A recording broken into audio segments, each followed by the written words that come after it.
Hello and good afternoon to you, and welcome to our Thursday webinar. And this week we're talking all about CVs and cover letters, a how-to guide. And we may change this topic just a little bit, as you'll find out in a second. I just want to go over the housekeeping rules to begin with. And the first thing is, if you have a question, please feel free to put it in the question feed at any time. But we will come back to questions at the end.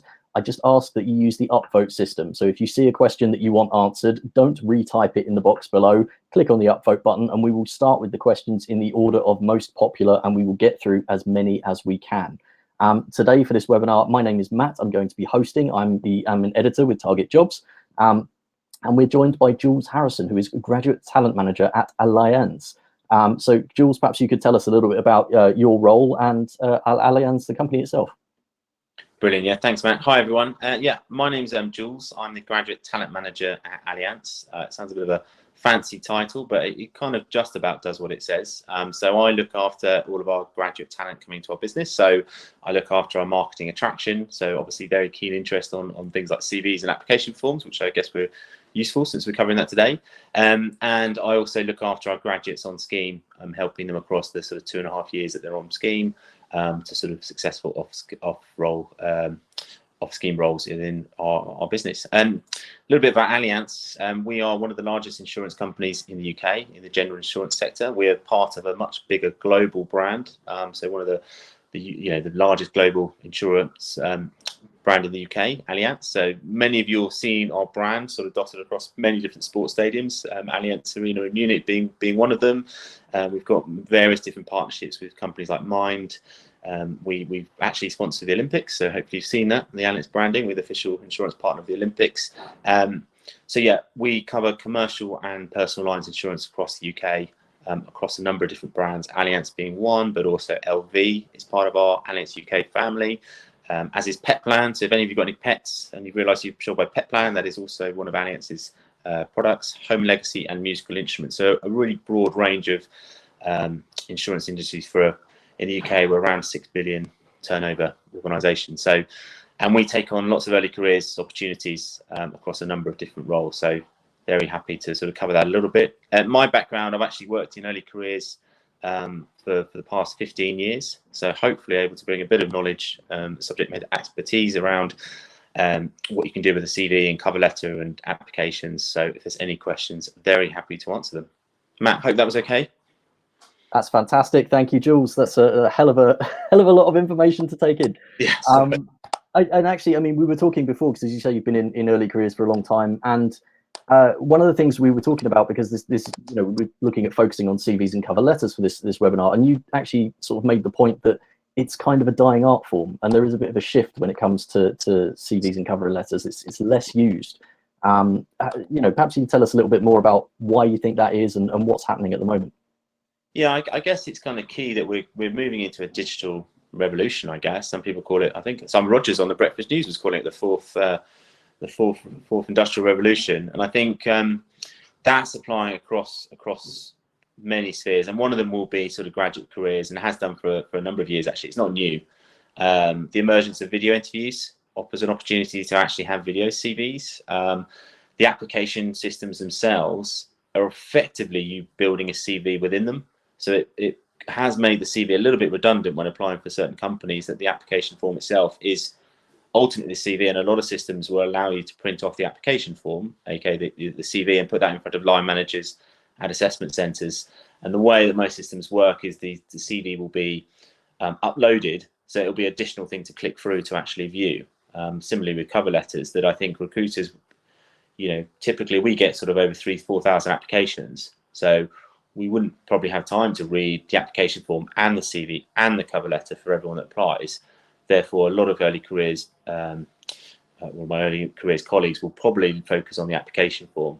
And the application forms is not evolved over time, but increasingly they will ask questions within that. So it won't just be name and address and what you studied and degree, but there will be sort of, why do you want to work for us? Why this particular role? So the application form tends to have more relevant information than the CV.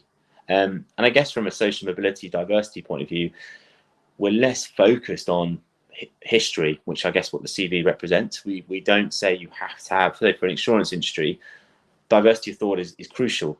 you know, in some ways, as an industry in the past, we might have been accused of being sort of, you know, only recruiting people that sort of knew the industry or had family in the industry, and that's we're miles away from where we are now. So actually, we would encourage people to apply that have no interest, no interest, obviously interest, but no experience, previous experience working with insurance. And a lot of big companies are the same. They're looking for people's what I guess are strengths. So key skills that they've got that aren't demonstrated by previous work experience. They are your natural strengths and how you might apply for things. So you don't really get that from a CV. You only get that from conversations or from asking strengths-based questions. So CVs in today don't give the information that recruiters want. Would be my thought around that. But they are still used, and there is some still key information advice I'd probably give around when you are asked for them. But I think if you could be more creative, and actually if you can realise what the application form represents, then I think there's ways around it. Thank you. And I think there's some really interesting points to highlight in that, which is you know, the idea that you don't get everything from a CV, and particularly in early careers, you're not necessarily looking, if you're a graduate and you've just come out of university, you're not looking for 5 years experience in the industry. So what you've done before, you're looking at the skills you've developed from those jobs. You know, they may be part-time jobs. That could be, you know, working in a supermarket, could be cafe or bar work, could be just anywhere where you have been interacting that will have developed skills. So you're looking at that, and then also, you know, probably motivation, like why do you want to work somewhere? What makes you interested in this topic? And it's the sort of thing that you would probably broach in the old-fashioned way across a CV and a cover letter together, and then an interview as well. But the idea is now, I suppose, with these application forms, is you're checking it over before you reach those stages, before you're getting to the face-to-face and everything. One of our first talking points was actually going to be how many pages should a CV be? But I think we also need to expand that to say, if we are looking at video CVs now, what should be in a video CV, and how long should a video CV be? So maybe if we sort of start with the traditional format first. Jules, I'm fairly certain I'm going to agree with what you say, so I'll let you take it away. Yeah, I think it's the hard bit is you're seeing a situation where you're trying to show the future employer everything you've done. So you're in that phase of how do you possibly reduce it all down? And I think the trick is just to make every word count. And I think, you know, keep reviewing it, keep looking at it. And if you put words in there that are there just to sort of fill space, then that's the things to come out. So it's trying to condense the information down into its most simplest form. I guess it's the art of good storytelling, isn't it? You know, how do you condense a story into a really short, concise start, middle, and end that condenses all the information you need without too much sort of waffle and things like that. So I guess you don't want to be Charles Dickens, who, you know, stories are very long, very lots of detail, but that's because of, you know, traditionally I think he was paid per word when he first came out. So that's why, you know, if your CV, unfortunately, you're not paid more if you write more. I think the trick is how can you be as short and concise as possible with all the key information. And this is where I think the difficulty comes with a CV, that every company you apply to are looking for slightly different motivations and skills, which you can't do on a static CV. The CVs these days need to be much more tailored towards the organisation you're applying for, as would any application. And therefore, if you write one CV, it's not going to be right for all. Things like opening statements, you've got to be really careful if you're going to do that, because that, whilst you might think it's great, you've really got to question, what are you adding there? And the amount of times I've read an opening statement for someone that's applied for an underwriting graduate scheme saying, I really want to be an accountant because ... It instantly has gone wrong because of the static nature of that CV in the opening statement. So I would say write things like an opening statement, which takes up space and words, if it really adds value, or adds, like we were talking about earlier, adds some information that will be key for me to see. And I think it's an age-old adage. I think you've got about 7 seconds for someone to read your CV to really be, not to have read it all. It doesn't, you know, we're not speed readers, but to grab someone's attention to say, okay, I should continue reading. You've got about 7 seconds. So it needs to be punchy. And if you're not confident, then show it to people that might be able to review it. And you know, if they say, well, actually, you don't need this, take it out. You know, you don't need to have everything things from school on there if it's not relevant. That's this is something that we came across actually one of the more recent sessions we did, which was on getting into the media, getting into copywriting and journalism. And obviously this applies for most companies, is you've got to make an impression when someone picks up that CV or that application form. The first things that they read, you want them to want to keep reading. And with the personal statements, as you say, the possibility of saying, well, I want a job in media or marketing. Well, if you go to a media company, they're going to think, well, you're not really bothered because you'd happily take something in marketing. Go to a marketing agency, they're going to think, well, maybe you're not really bothered because you want to go to something in media. Just examples, because I know we're obviously talking a little bit different when you're going for more professional positions where it's financial services, but it's just that concept that when you do a personal statement at the top, you leave that open to interpretation, and that could be, if it's not specifically targeted, quite a bad thing for your application. And also that idea of condensing everything down, and particularly for sort of media jobs, you want everything snappy. In those first two sentences, you want to be able to say everything. If you can't say it in 2 sentences, then maybe they're going to question your writing ability. And that, yeah, in a media sense, obviously it will differ. I've seen a lot of academic CVs as well, people who are applying for academic posts. And to me, someone who's been working in the media all their life, it is very difficult to read. It's an endless list of exams. It's just bullet point after bullet point of grades and figures and numbers. And it actually gives me a bit of a headache to look at. But that's what it's required for going into an academic post, is they want to see evidence of your academic achievement. So it's going to be different depending on what sector you're going into, and what you need to present to them. But generally, it needs to be short, it needs to be snappy, and it needs to be concise. I think it's really, really good, just great points to highlight. How about video CVs? Now, this is something that I'll admit to a sort of degree of ignorance about. I haven't seen so many of them. I haven't done so many of them myself. Is this something you're doing at Allianz, and what sort of experiences? What do you look for in a video CV? Well, we don't actually, but I suspect it'll be something that's coming. The video interview has replaced the telephone interview in many respects, and I think taking it to I think we're in a world where we're moving it to its simplest form. So in terms of candidates want to be able to apply quickly and easily. Assessors and companies want to be able to see things quickly and as possible. And I think if you were to start integrating a video interview into the process, then I think the next logical stage is actually to say, well, actually, why don't you just make it a video CV? So effectively having questions that are based around your skills, knowledge, and experience, but in Oh, Jules, I think you've hit mute.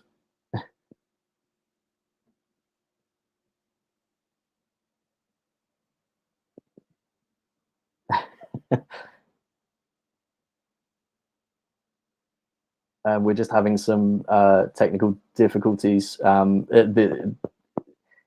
I think it's interesting what Jules was saying is the same way that you have with CVs is you're going to need to condense it down for video as well. Just as you would try to get everything in a snappy 2 sentences on a CV, you would need to do the same thing if you were recording video. You may only be given a sort of finite time frame, almost like when you see those sort of reality TV interview, they ask you to send a video clip of yourself. You're basically doing that, but you're doing it for an employer. There we go. Sorry about that. I think a call came through on my phone and it threw me out eventually. So apologies. No, this is all part of the 2020-21 experience now. So you were saying about the move towards video interviews and just this could be the next step. Yeah, I just think the use of technology is a growing one, and I think that's where the CV and cover letter probably is something that will probably be some of the first things to go, because I don't think they add that speed to the recruitment process, and I think it's a blended approach in terms of how can candidates represent themselves in the best possible way, and how can employers and recruiters find the information as quickly as possible. And I think CVs obviously were great in the past. It was a great way of doing it, but we've moved on quite considerably to application form. And now, the telephone interview is under threat from a video interview. And I think probably 60-70% of companies now would use a video interview. And when I say video interview, that's a pre-recorded.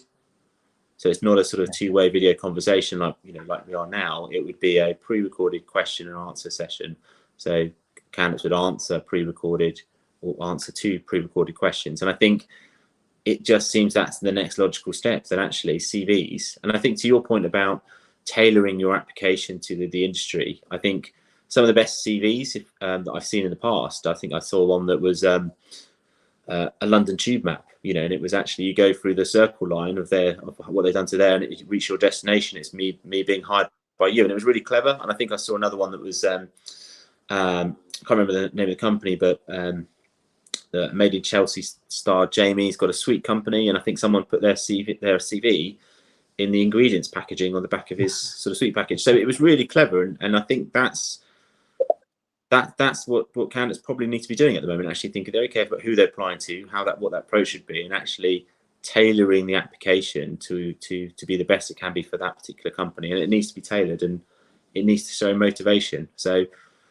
yeah, CVs will move to a different way. So whether it's a video CV, so people talking through their experience and sending it through to them, or whether it's being creative with CV and cover letter, I think that's probably where we're going.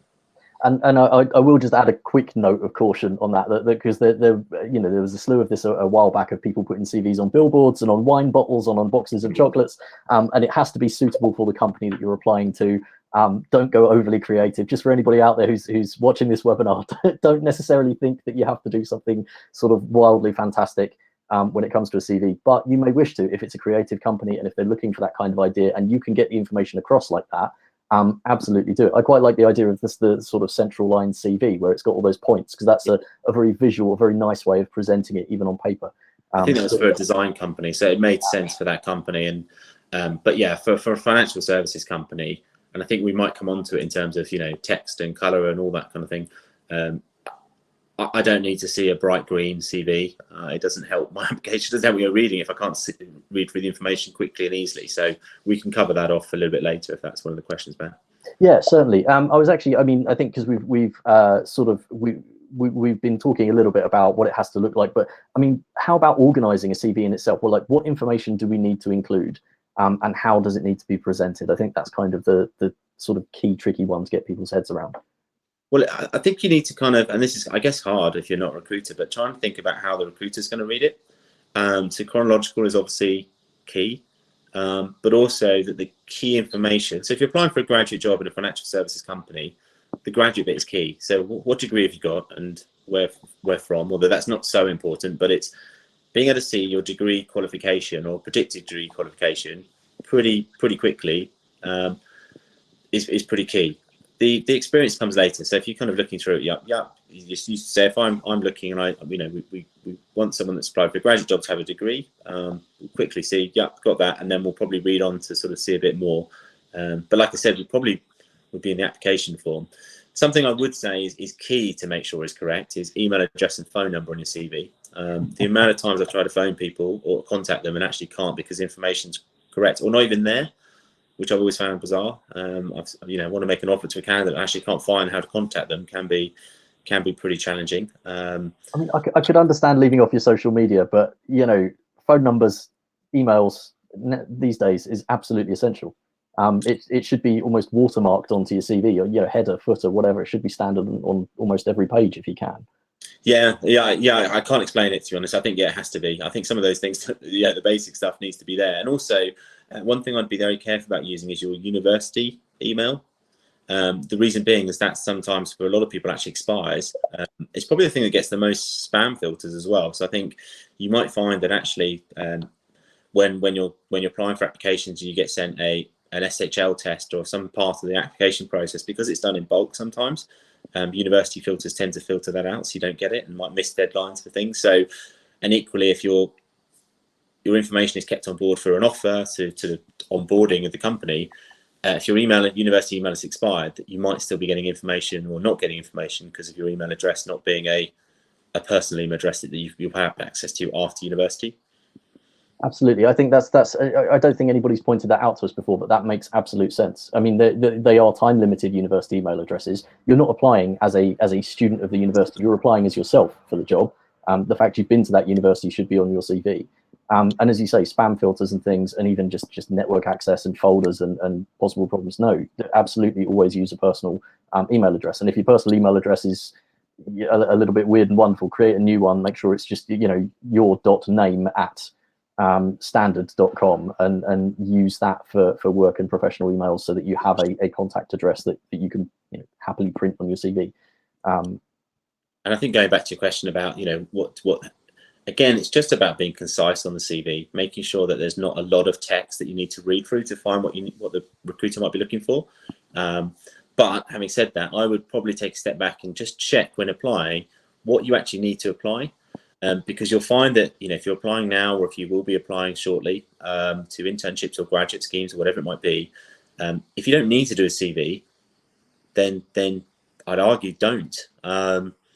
The only time I'd say you add a CV is if the application form doesn't allow you to explain something or demonstrate something that you think is key, because then you can allude to it. And actually, if you refer to my CV, then that can add additional information that might be useful. If the company needs a CV, they'll probably ask for it when they need it. So if they don't ask for it, I would probably avoid putting a CV together and actually going for the application form, because it'll be much more tailored. Otherwise, you'd have to tailor your CV to every company you want to apply for. And I think that's where you fall into trap of a lot of work unnecessarily, because there's going to be a lot of companies you're going to apply for anyway. So I think if you use the application form, then that's probably a better use of your time than constructing a CV and cover letter as well. Because like we said before, cover letter, whilst it's nice, and I think actually in the past it's been much appreciated because it does add that motivational piece. A lot of application forms will do that anyway, so the need for a cover letter isn't there. And the person you actually probably want to write the cover letter to, i.e. the director of the financial services part of the business you want to work for, they won't read that. It might be a recruiter, it might be someone that's just checking the basics of the application and putting it through. So again, you need to focus your time where it's going to be have most impact. And I would say that the application form first, and then any additional information they ask for. Absolutely, and remembering that it is going to be a recruiter reading your CV is another key point. I think a lot of people think when they apply for a job, well, yes, this will definitely be the manager of the department that I will eventually end up working for. And no, very often, as you say, you need to get the key points on there. If you are required to have a certain degree grade, that needs to be visible at the front, so that when the recruiter sees it, they tick the, okay, yes, I can see you have the degree. That's just an essential that you need in order to do this job. And then next thing down right, it also says we need some experience of X, Y, or Z, and that is again at the top of your CV.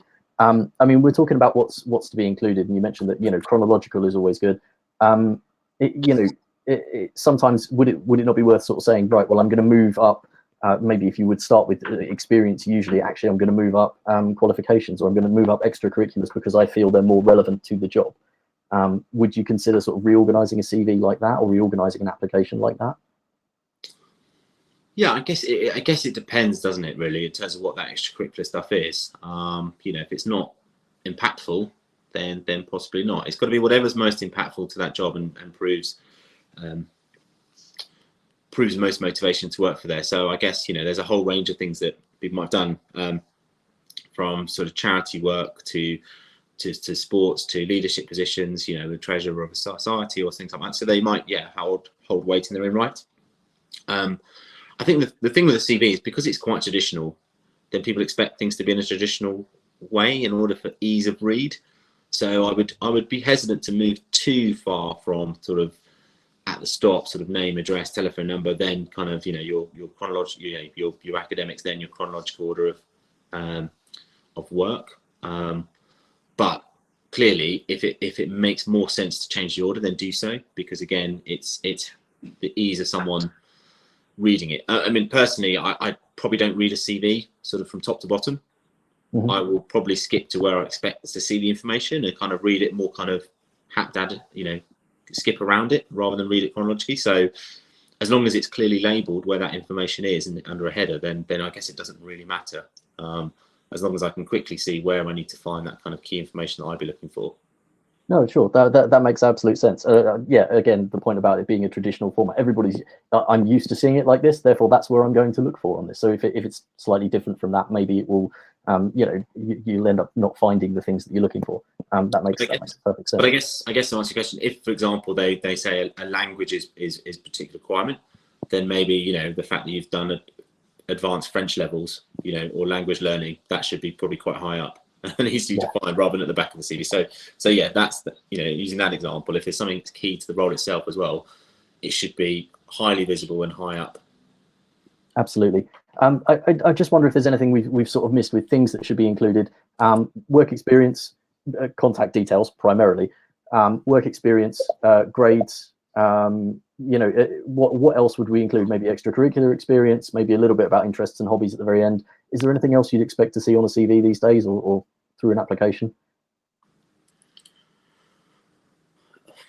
Not really, because it's something you probably don't look at. That's the difficulty, isn't it? Because you expect everything else to be. And the only thing I would say is quite useful is to put any kind of extenuating circumstances or anything that needs to be explained in a way that you can explain it in a bit more space in your own way on a CV that you can't necessarily in an application form. Most application forms now will allow enough time to explain any extenuating circumstances for maybe not achieving the grades you wanted to.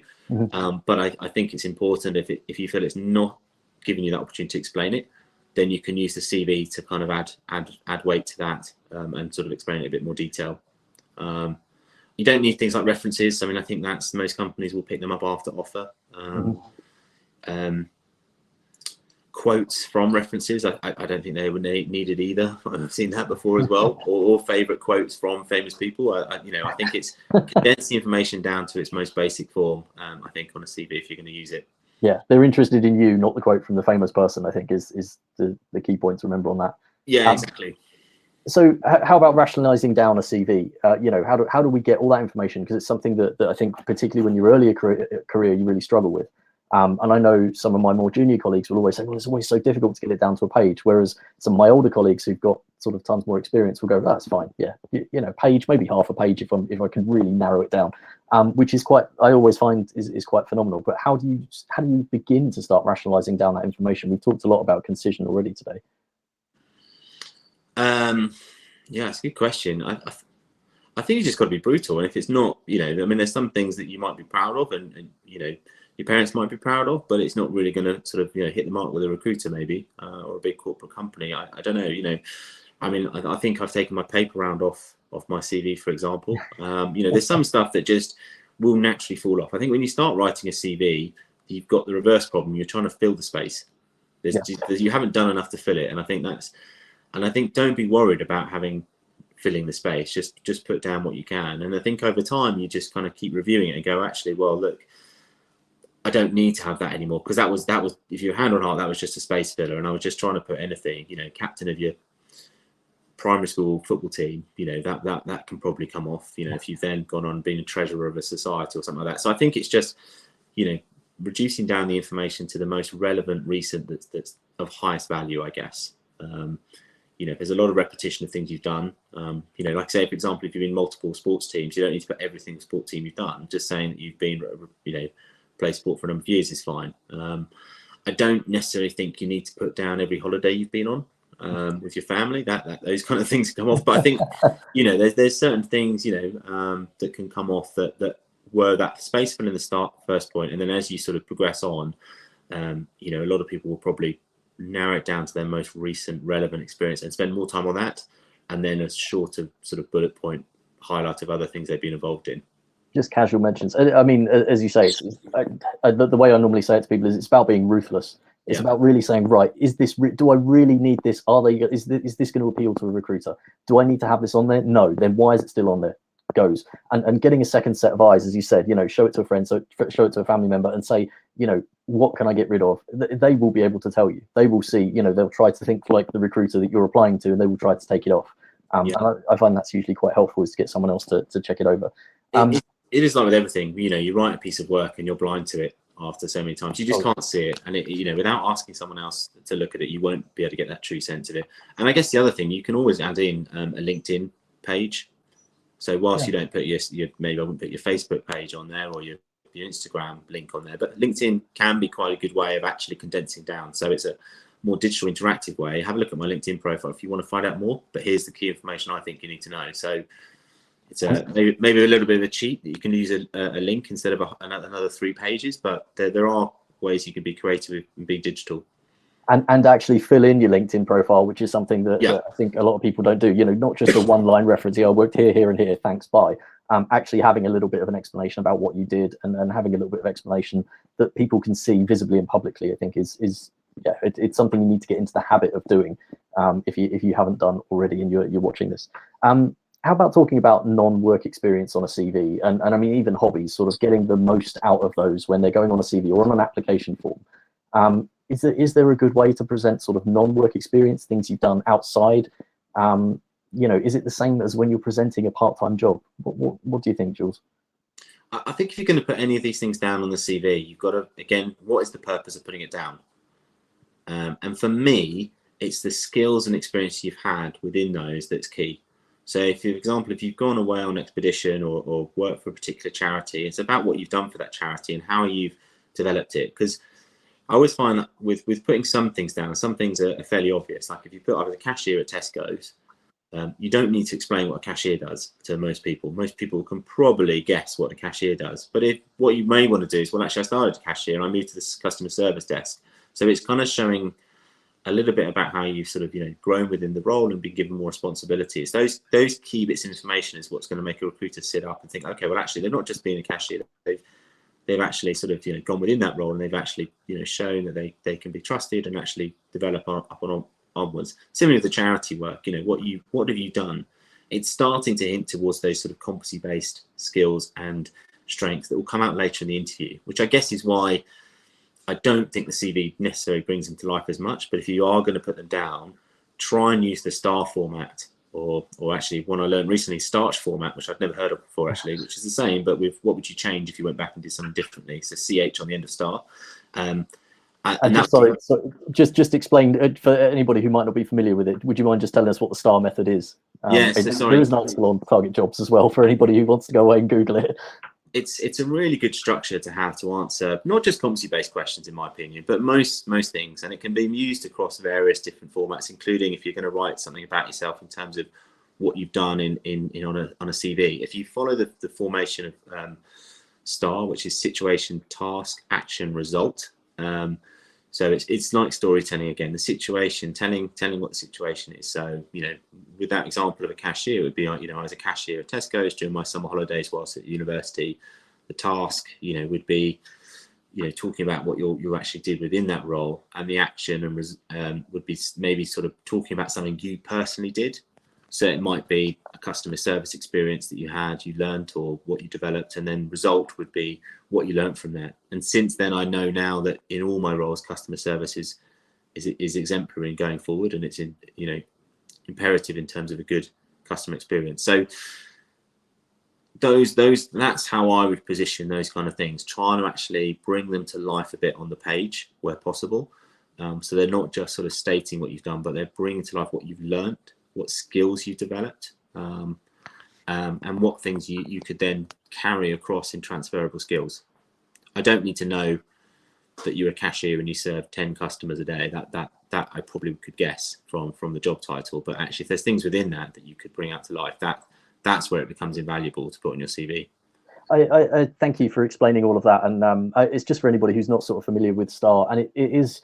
I find when we've done the odd sort of mentoring project is very often with that sort of thing, when you're trying to explain work experience, non-work experience, very often people will say it's across a period of time. Yeah, for a year I did this job and I had to do this every day, and it was all great, and that was fantastic. And it needs to be a kind of narrow time period. It needs to be a single experience when you're presenting it with the STAR method, I find, or I certainly find that works better when it's done that way. I was tasked with raising money for a charity for my student society. The action was we went and we put up posters and flyers and everything. The problems were that nobody could get anything printed on time, and if you explain that situation, it will show that you've got the skills. It's explaining more about the role that you've done, and giving people a kind of quantifiable understanding of the processes that you go through to solve problems and to act on things and to liaise with people. As long as you're picking that one instance, just saying, yeah, well, we did a charity thing and we raised money and it was fine. You need to break it down and say, this is what we did at each stage, and this is how I go about dealing with problems and dealing with people. And that's why I would be a good fit, because I think when you're dealing with people like this at this company, you might need people with these skills. So that all sounds a little bit sort of nebulous, but you can find more advice on this if you put the STAR method into and TARGETjobs into Google. It will take you. We've got 2 or 3 articles on it. I think we've got some on video interviews as well, so please feel free at any time to go and read those. I'm not plugging anything for that. It's just I think they're useful articles. They're written by editors who are there to offer you who are watching this advice. But thank you, Jules, for explaining that. And I think it's a really key thing to get into the habit of doing is the STAR method, and the more you practice it, the better you will get at it. I think that's probably one of the biggest tips. I know this is not what we're covering, but the more you can prepare before applying to anything, the better. So the more research, using things like TARGETjobs and the resources that are there, the more you can do before you even start typing a CV or typing an application form, the better. So yeah, I fully endorse that. Yeah, I agree. I think it's that thing where you need to sit down. You need to. It's for your own peace of mind as well. Not only does it sort of develop your methodology and the way you go about things, but it actually makes you feel more comfortable knowing you've spent however many hours, and they maybe were not the most comfortable hours because you were trying to learn lots of things and perfect something. But knowing that you've done it will make you feel a lot calmer by the time you get to interview and by the time you get to the application stages and you're talking to recruiters. Just having that peace of mind helps an awful lot. I'm just a little bit conscious of time. We talked about personal statements, how we need to be careful with that. The other one was, how about including a photo on a CV or including photos, when you're uploading documents? What's your view, Jules? I'm pretty relaxed about it, actually. I think people have some strong views either way, and it's honestly, it's not necessary. It doesn't to me. It doesn't add anything. It doesn't take away anything. I think it's a personal choice. I think we get a lot of European applications, and I think in Europe it can be quite popular to put a photo on a CV. I don't think it's necessary. It's not something we would screen on. But yeah, I guess it's personal choice. I guess a little bit for me that again, the fact that we probably on the whole don't even look at the CV probably it's not really that relevant. So I don't have a strong opinion either way, but I think if you are going to do it, and similarly with LinkedIn profiles and things like that, choose the photo carefully. Choose a professional photo, perhaps not the photo that you're most proud of when you've been in the pub with your friends or out in even if you're kind of at a black tie event or something like that, or just think carefully about what image you're trying to portray from where you've taken the photo and what you're trying to do, especially applying to sort of professional services companies and things like that. I think if you are going to do an image or a photo, just be careful about which one you select. Would be my only advice on that. Absolutely, it should look like you're in the workplace. Not this is me on the Carnage pub crawl at university. This is how I would look if I was in an office. Not this is also me at a fine dining event or something like that. I mean, we generally advise people not to do it, and I think in this day and age with LinkedIn, as you say, it's easy enough for people to find your photo online, I'm sure, but it generally isn't needed, and it's not something that you want to give. Yeah, there's no need to do it. I think no.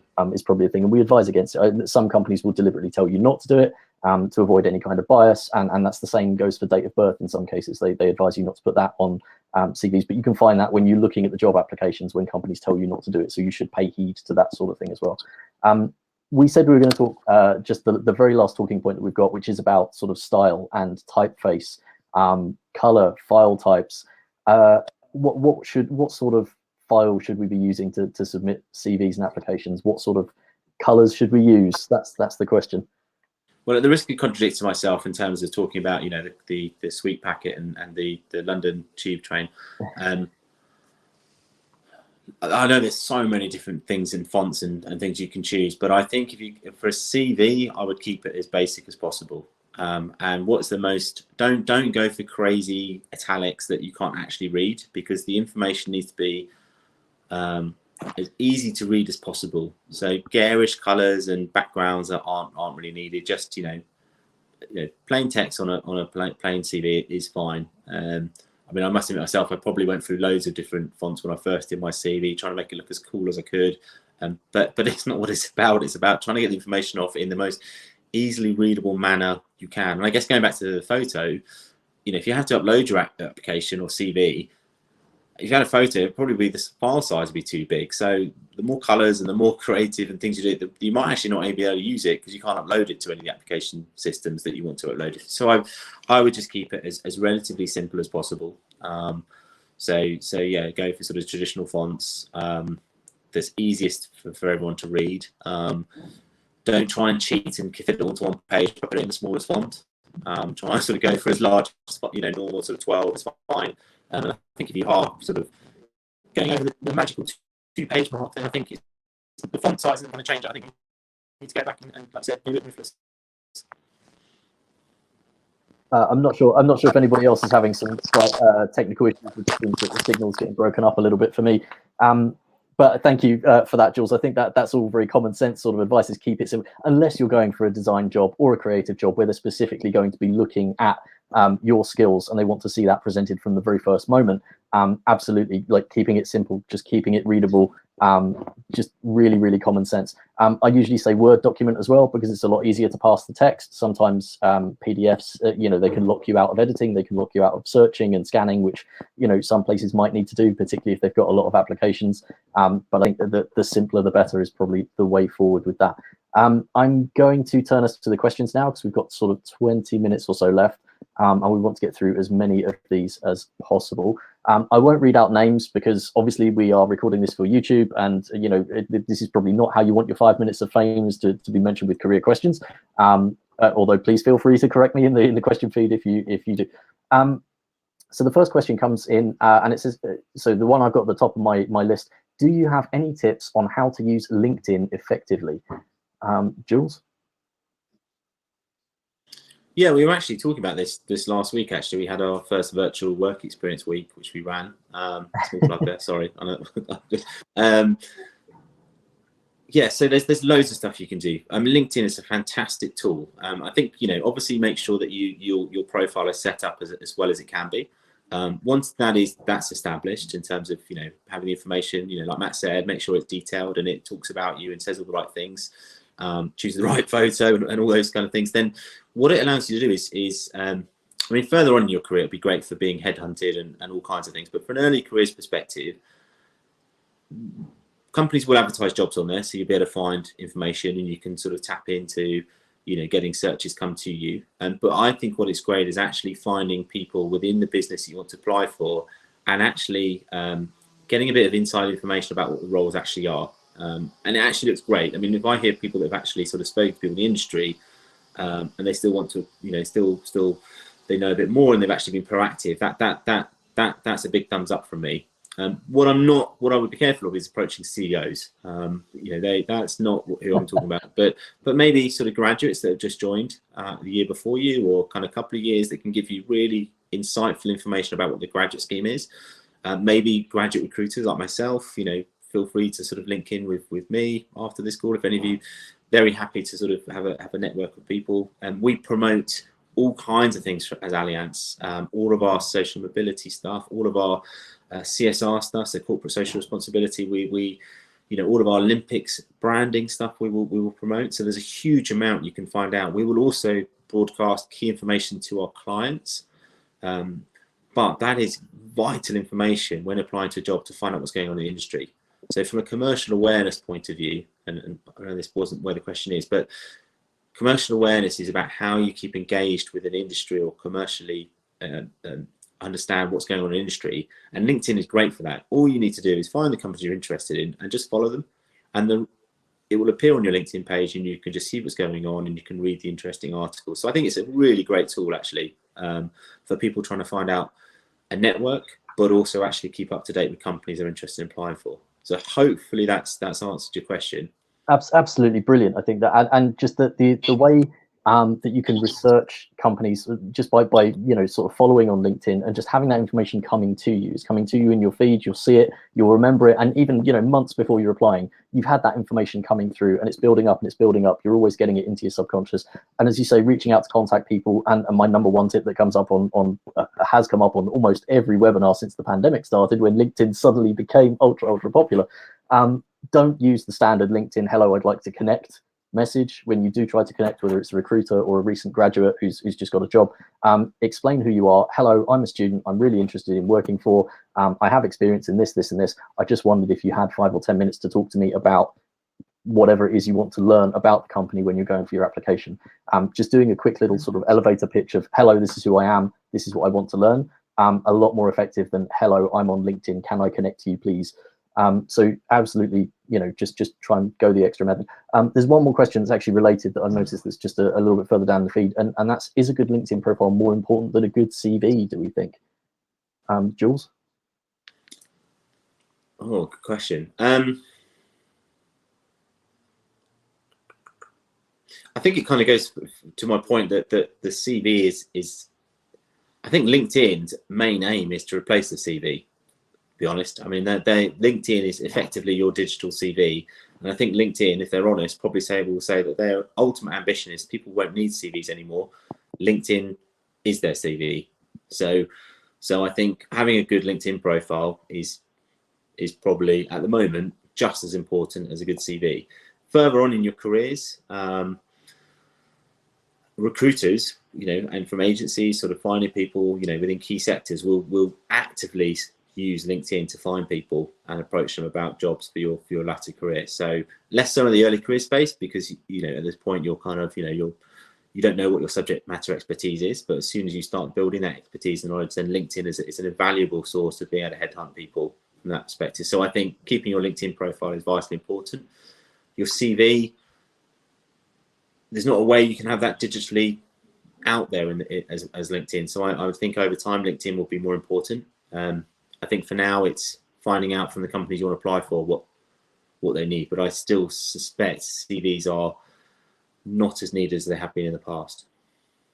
Thank you, and I think essentially it should be the same information, just presented in slightly different ways. Your CV isn't going to link you through to the websites of the companies or the LinkedIn pages of the companies in the way that your LinkedIn profile will. And as I agree with you that when you get later career it's quite good that you realise you've reached later career when people do headhunt you on LinkedIn. It's quite a flattering feeling. But if you're if you're local somewhere, if you maybe whether you're applying to a major company that's in London and you live in Manchester, or maybe you're living somewhere a little bit more rural and you're looking for companies that do X in your area, having a good LinkedIn profile, because if they are hiring, for smaller businesses, maybe, not as many employees, they might look you out. If they are looking to take on a graduate who's got a certain degree or a certain skill set, and you're in the local area and there aren't many people in your local area, it is quite good to maintain a LinkedIn profile for that, because the sort of region location on it might be useful, might show up in people's feeds.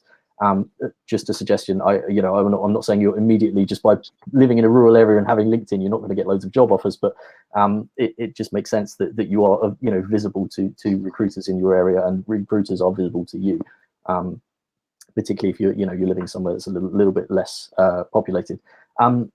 We have another question which I think is a good one, and we'll expand this to application forms and whatnot as well. How important is showing your personality through your CV?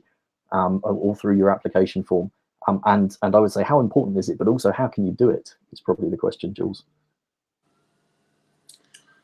Oh, it's a really good question, a tough one, especially on paper. I think this is where the CV doesn't help you, because it's quite difficult to show your personality in a CV. I think there are people that probably write eloquently, in written form, but then struggle to speak to people in person. So, I think when it comes to showing who you are, I think that's what recruiters are now trying to see more. They want to hire the person. So we're geared towards. So actually, I've changed my recruitment questions this year to being, just tell me something about you. I've got the typical questions of, why do you want to work for us? Why insurance? Why the role? And now I've gone for a question of, well, just tell me about yourself. I just want to know a bit more about the person that's applying to our organisation. So, and I think I'm not alone in that. I think recruiters and organisations want to know who the person is, and I think the recruitment stages are geared up towards doing that. I think the barrier is people's perceptions of what companies are looking for is where it gets a bit confused. And I think, don't fall into the trap of trying to be someone you're not. Try and apply and always be yourself and true to yourself in your application, and you'll do much better. Or it's not a company you want to work for, because they're looking for the wrong things, in my opinion. So just be yourself. I think one of those things with interviews, I always try, and it's a really careful thing to say, but be professional, but don't be professional. I think, allow yourself to for the recruiters to see who you are, your sense of humor, and all the great things about you that make you you. I'm not saying you need to do a stand-up comedy show every time you do an interview, but be human in your interview. You don't need to be that professional robot.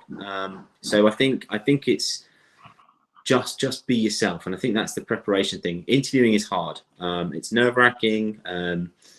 I've certainly turned into that kind of robot where all I can do is stutter out a few words because I've been nervous, and that's natural. But over practice, and the more you do it, the easier it will get. I think the more preparation you can do, the better. But I would say that it's vital that you always be yourself throughout the interview process, and let the interviewer see who you are. It's hard in the application form, because it's written word, so it can be read slightly differently. But I think as you go through, don't be afraid to show what you're about. And I think that's that be professionally unprofessional. I think maybe I'll coin that phrase. I think that's a nice one. We should get that quoted somewhere. I think with the idea that is to remember that recruiters are human as well, and Yeah. just as it's nerve-wracking to be interviewed, it is nerve-wracking to interview someone as well who is new, who you're trying to, is this person a good fit? And people do tend to forget to do the human thing and to just have the conversation and just have the chat and it just as if you were talking to another person. You're not just there to be an object for a job. You need to have a conversation and say, well, you know, how's the weather today? You actually have some interactions that show who you are. I think you're right when you say it's so much harder to do it on paper, and I would struggle to come up with ways. We had a barrister actually at the pupillage fair who was trying to explain how you can stand out, and it is very difficult. And likely with your personality, it's going to come down to your hobbies and interests. And I think one of the things he mentioned was someone had put that they were a professional gin taster, or that was one of their hobbies, was professional gin tasting, and obviously had the degree, had the grades, had the experience and whatnot. But the thing that made him stick in the mind of this barrister was this person was a professional gin taster. And when it came back and the application came through Chambers, he said, I remembered because that was on there. So it is difficult to show your personality, but if you're going to do it, it's going to be the smallest section on your CV. It's going to be the smallest section on your application form. And don't just put I like reading or I like cooking. You need to give something. Everybody could say I like eating, I like reading, it's fine, but you need to have something in there that makes that a little bit different. I have a fascination for, I don't know, 19th century Gothic literature. Whatever it is, just a tiny little thing. Maybe it will stick in someone's mind, maybe it won't, but it's only going to be a small part of your CV. So you do the best you can and then rely on it in interview as well. Thank you. And actually, Matt, linking back to the LinkedIn profile, sometimes actually, if you find out who your recruiter is, you can actually find out something on their LinkedIn profile that will open up that door, a connection, or something that will just something that you can actually utilize to have that kind of small inane chat at the start. Not just what the weather is, but actually I've seen this, and you just find that connection point. So small talk is actually vital at the start. It gets your voice into the room before you've even been asked any questions. Absolutely, and yeah, don't be afraid to ask people about themselves as well.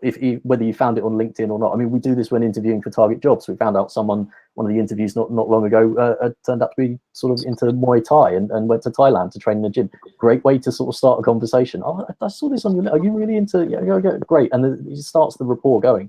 But ask people about their jobs as well. How do you find working here? How do you find this and that? Because people are usually quite happy to talk about themselves and what they do. Which is a really good way to sort of break the ice and get the conversation going. So I'm going to keep going down our question list. Should I include all part-time jobs I've ever had, or just those that are applicable to the job? Also, I have been told if the job experience is over 5 years, leave it off. Would you agree? Oh, okay. So if it's no, so most relevant, yes. If you're condensing it down, maybe still list it if you've got space. But what if that most relevant bit of experience was over 5 years ago and you take it off? So yeah, I think most important is most relevant. So if it's over 5 years, I don't think that matters. I think, I've got things I did when I was probably in my teenager years that's probably helped me with the job I've got now. So I think, yeah, I don't agree with that advice. Sorry, apologies to whoever gave it to you. I think all your experiences shape who you are and where you've got to. So I don't think you need to put a time frame on them. Equally, with competency-based questions, some people sort of say, well, you must only give work experience examples. You can't use examples from other places of life and charity. Of course you can. You can use it from whenever, as long as it's your best answer. So I would just say whatever's the best and most relevant information. Absolutely agree with that. Yeah, there's no reason you should be leaving things off if they're relevant. If they're not relevant, maybe you will. But that's your prioritization, right? It's to take that away. I've got one here that isn't actually a question, just someone's commenting that they're put off when a job or person specification says they have a skills or experience needed section, which I think is fairly rare that they ask you to say what skills or experience you need. So I keep going down the questions. I have heard differently about whether employers look at CVs or cover letters first. How do I make it through the first round, regardless of whether they look at my CV or cover letter first, without repeating myself and writing about the same experience or skills in both documents? I think that's quite a good question. Jules? So priority to the application form, if that was part of the question,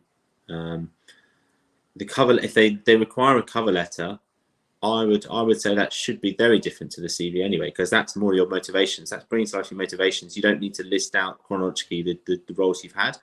The cover letter would be why you particularly want that role, what's brought you to that sitting in front of them. The CV is just facts. It's this is what you've done, this is who you are. A cover letter is actually that motivational piece of where is your interest in that sector come from? How have you researched that company? What do you know about what's going on in that industry? What's excited you about that industry? Is that passion piece? So to the early question of how do I show who I am, that's where it comes out the cover letter. Cover letter should be engaging rather than kind of more facts based, which the CV I guess kind of is. But then I would always say the application form is just as vital, if not more so than the cover letter and CV. And I'll give you an example. I've had people that will just, and actually it will probably force me enough to kind of regret the application if they just say, please see my cover letter, please might see my CV. Well, no, I'm not. That's not what I've asked you for. I've asked you to fill out these questions because they are key to what I need to know. So know the application process. Most companies will probably have a FAQs or this is what we're looking for. So I would, if a company's spent probably quite a lot of money to have a particular application form and the system, that's where they're putting their priority. See, if they said please upload a cover letter explaining your motivations, then of course put a lot of effort into that cover letter. If they say you may, if you like, upload a CV and cover letter, they're probably doing that because they don't want you to waste your time, but they probably won't read it. So I think the clues will be in the approach and how they ask you for it. If you can't progress on because you haven't uploaded a CV and cover letter, it's probably quite important to that company. If they're not really, if you can progress without it, probably isn't, would be my quick advice on that one. And that's it. As you say, with the application form, you're going to be asked that they are two separate things. Your CV is just a detailed history of work, grades, whatever. Your application form might be asking you, why do you want to work for us in particular? Why do you want to work in this sector? Why do you want to work for us? And that's the kind of thing that would go into a cover letter. Like if you go onto TARGETjobs, Google help for cover letters, we've got articles about that give you guidance on it.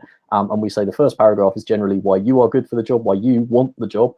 And the second one is why you want, sorry, the first one is about why you for the company, and the second one is why the company for you. Is the first two paragraphs, and the third one's just where you can reach. So that's where you can be reached. Sorry, and it's that motivational thing. It's why do you want to work there, not what is my experience and skills. And it's the same with applications. That's why they ask you those specific questions. So we got quite a good question here. A little bit of a tricky one. Any advice on how to tailor your CV so that it won't be filtered out by an application tracking system? Yeah. I wish well, there's maybe some companies that use automation in their application. We don't.